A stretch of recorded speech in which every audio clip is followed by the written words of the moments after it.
Зубром Северной Осетии построят заказники. Во Владикавказе обсудили перспективы восстановления популяции этого животного на Северном Кавказе. Зубры внесены в Красную книгу. По словам специалистов, они ценны тем, что легко адаптируются к новым условиям окружающей среды. Для того, чтобы сохранить популяцию, были приняты необходимые меры. Всемирный фонд дикой природы совместно с Министерством природных ресурсов республики неоднократно завозили животных на территорию Цейского заказника. Для сохранения зубра этого недостаточно. Необходима комплексная программа для всего Кавказа.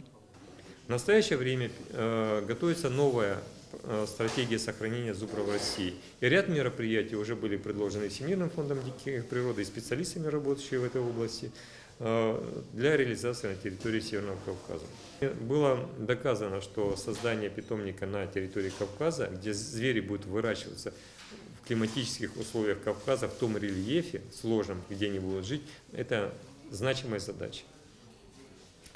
Нами было подготовлено некое обоснование, планировка этого питомника для того, чтобы показать, какая нам необходима территория и, для создания этого питомника.